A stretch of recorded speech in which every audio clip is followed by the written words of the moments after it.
Matatag Curriculum, Araling Panlipunan 4, Quarter 1, Aralin 5, Pagkakakilanlang Geographical. Para sa layuning pampagkatuto, na ilalarawan ang pagkakalinlang geographical pisikal ng Pilipinas.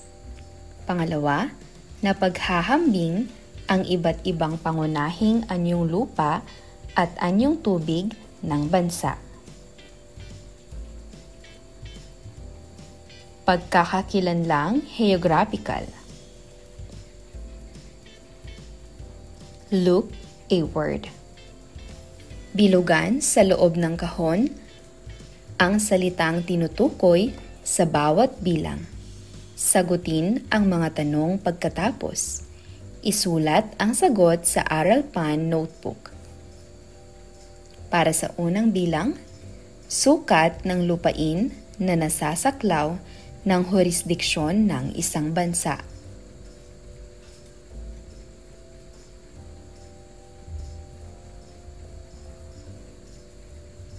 Pangalawa, pulo na nadagdag sa teritoryo ng Pilipinas dahil sa kasunduan sa pagitan ng Estados Unidos at ng Gran Britanya noong 2 ng Enero 1930.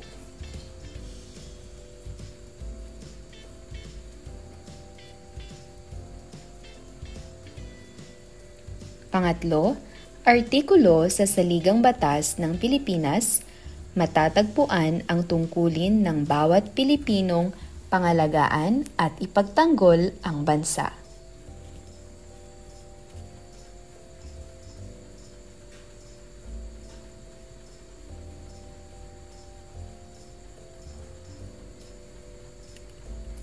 Pang-apat, ito ay nagsasaad na ang isang kapuluang estado ay may jurisdiksyon hanggang sa 200 nautical miles mula sa batayang guhit kung saan sinusukat ang territorial sea batay sa doktrinang pangkapuluan.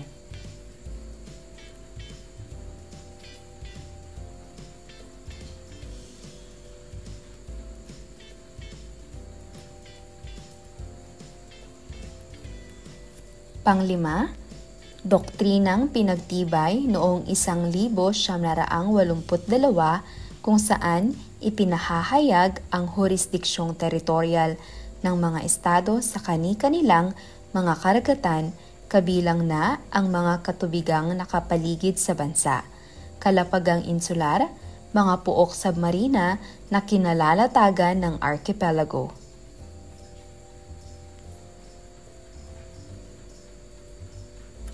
Mahusay, ito ay pangkapuluan.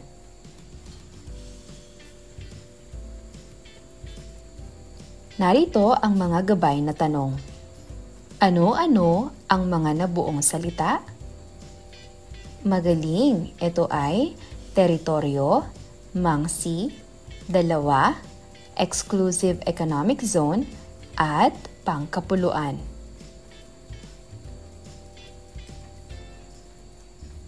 May kaugnayan ba ang mga nabuong salita sa susunod na paksang tatalakayin? Mahusay, oo, may kaugnayan ito sa ating aralin na tungkol sa pagkakakilanlang geographical.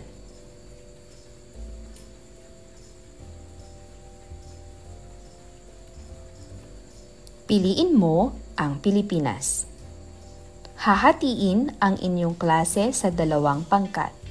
Bubuuin ninyo ang lyrics ng awit na Piliin mo ang Pilipinas ni Angeline Quinto.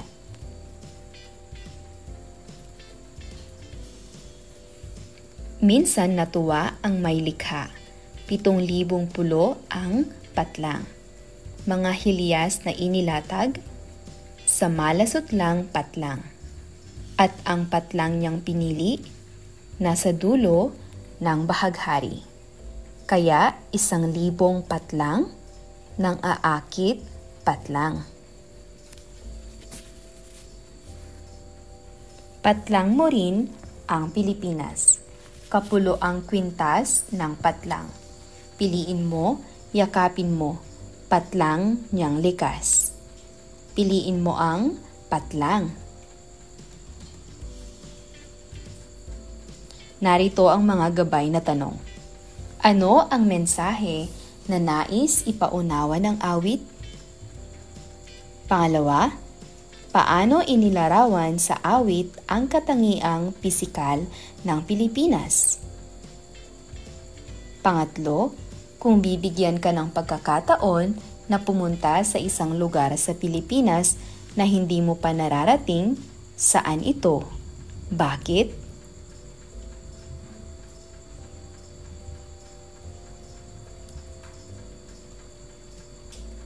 Para sa ikalawang araw. Word webbing. Magbigay ng salita na maaari ninyong maiugnay sa pagkakakilanlang Pilipino. Sa iyong sariling ideya, magbigay ng mga salita o pahayag na maaaring maglarawan sa katangiang pisikal ng Pilipinas.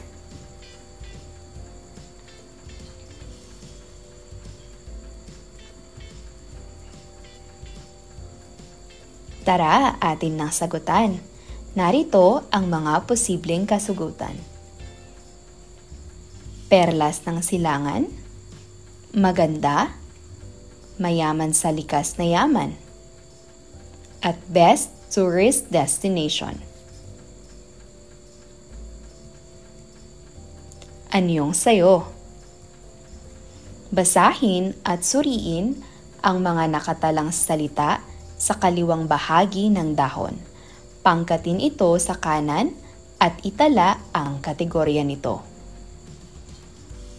Narito ang mga kailangang materyales: kartolina, Manila paper, colored paper, at marker.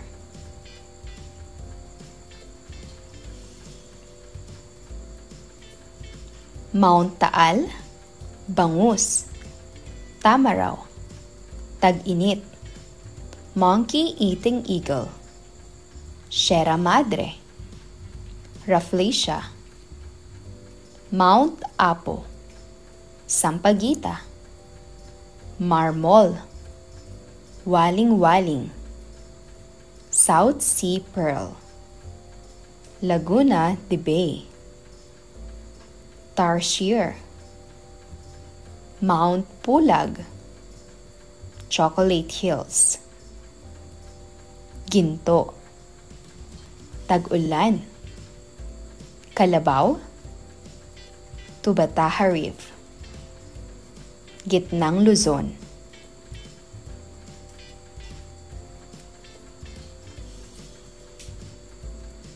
Narito ang mga gabay na tanong. Ano-ano ang mga kategorya na iyong nahinuha batay sa mga salita? Paano mo ikinategorya ang mga salita? Ano ang inilalarawan ng mga salita at kategorya na iyong nabuo?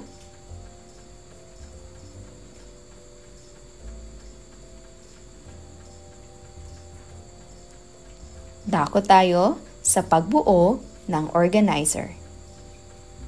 Kompletuhin ang graphic organizer sa pamamagitan ng pagtukoy sa heograpiyang pisikal ng Pilipinas.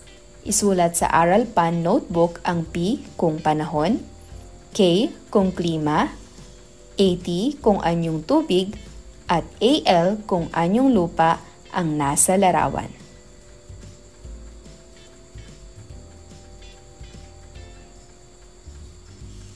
Una, Gitnang Luzon. Pangalawa, Mount Pinatubo. Hulugan Falls. Banawe Rice Terraces. Lake Cebu. Tag-Init. Sagada. Big Lagoon, El Nido, Palawan. Tamaraw. At Butanding. Atin nang sagutan.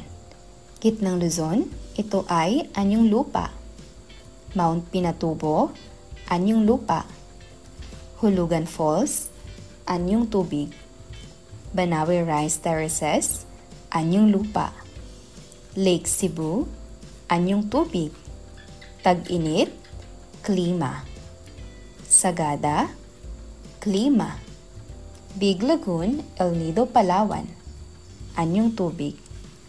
Tamaraw, anyong lupa. At ang Butanding ay anyong tubig.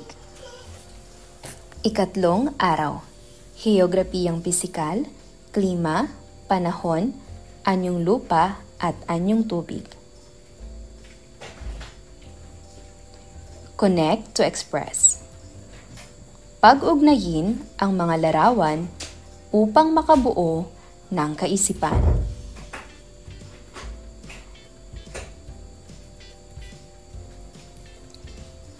Ang mga larawan ay larawan ng Mount Pulag, Pagsanhan Falls, Chocolate Hills, at Tubataha Reef.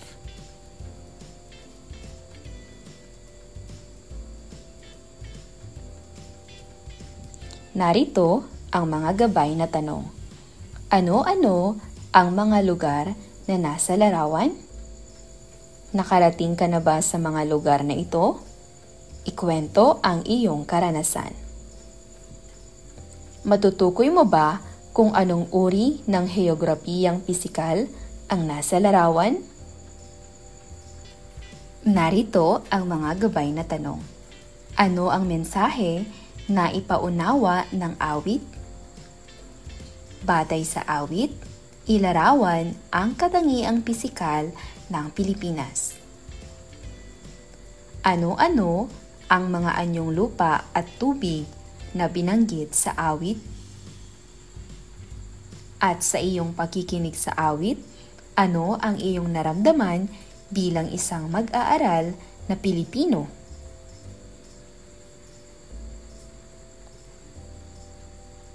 Para sa ika-4 na araw. Roll and tell. May malaking dice at ipapasa ng bawat mag-aaral habang tumutugtog ang background music. Kapag tumigil ang tugtog, ang mag-aaral na may hawak ng dice ay i-roll ito upang malaman kung anong numero ang para sa kanya. Ang numero na lumabas ay may katumbas na katanungan na kailangang masagot ng mag-aaral. Kung bilang isa ang lumabas, narito ang tanong. Kung mananalo ka ng all-expense paid trip kasama ang iyong buong pamilya, saan sa Pilipinas mo gustong magpakasyon? Pangalawa, kung bibigyan ka ng pagkakataon na palitan ang pangalan ng isa sa 7,941 na isla sa ating bansa, ano ang ipapangalan mo dito? Pangatlo, kung pipiliin ka, tag-ulan o tag-araw, bakit? Kapag 4 na bilang naman, kung ikaw ang magdedesisyon, ano ang pambansang hiyas, ginto o perlas? Kapag 5 ang bilang, sa iyong opinyon, biyaya ba o hindi ang katangiang pisikal ng Pilipinas? At sa pang-6, dahil sa lokasyon ng ating bansa sa mundo na laging tinatamaan ng iba't ibang kalamidad tulad ng bagyo at lindol, ano ang mga paghahanda na karaniwang ginagawa ng inyong pamilya kung may paparating na kalamidad?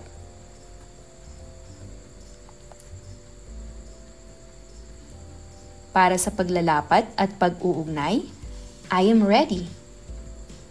Sabihin kung ano ang dapat gawin sa mga sumusunod na sitwasyon. Una, naninirahan ka sa paanan ng Mount Mayon, isang kilalang aktibong bulkan sa bansa.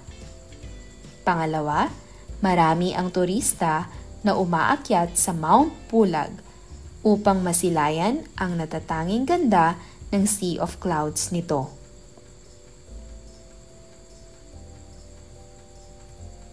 Pangatlo, tinayuan ng resort o estruktura ang ilang bahagi ng Chocolate Hills.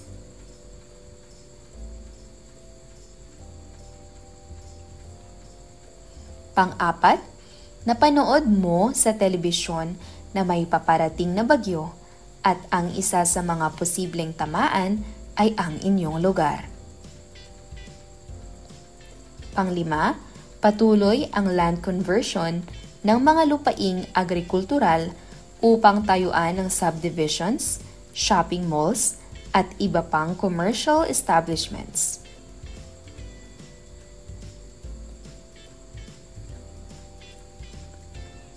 Accordion book. Gumawa ng accordion book na naglalaman ng heograpiyang pisikal, klima, panahon, anyong lupa, at anyong tubig. Gawin itong malikhain, makulay, at kaaya-aya sa makakakita nito. Gamitin ang rubric sa ibaba bilang pamantayan. Mga pangangailangan: colored paper, marker, larawan na nagpapakita ng heograpiyang pisikal ng Pilipinas, glue, gunting, marker, highlighter, at scotch tape. Photo gallery. Tukuyin ang mga nasa larawan at isulat ang sagot sa iyong AralPan notebook. Pagkatapos, kompletuhin ang start sa pamamagitan ng pagtukoy kung klima, panahon, anyong lupa at anyong tubig ang nasa larawan.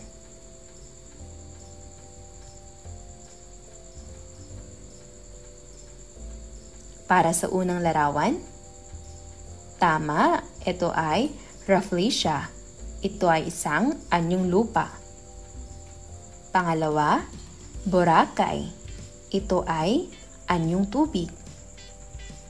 Pangatlo, tag-init. Ito ay klima. Para sa susunod na larawan, tama, ito ay surfing, anyong tubig.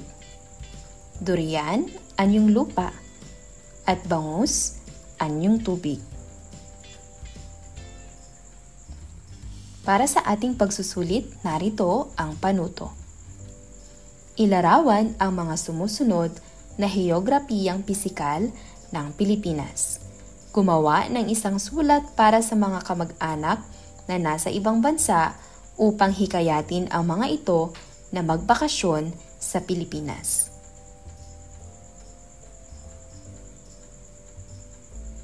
Para sa gawaing pantahanan o takdang aralin, isulat ang sagot sa inyong notebook sa Araling Panlipunan. Una, ibigay ang kahulugan ng mga sumusunod: populasyon, indigenous peoples, at sa pangalawa, magbigay ng 10 halimbawa ng mga etnolinguistikong pangkat sa Pilipinas at tukuyin kung saan sila matatagpuan.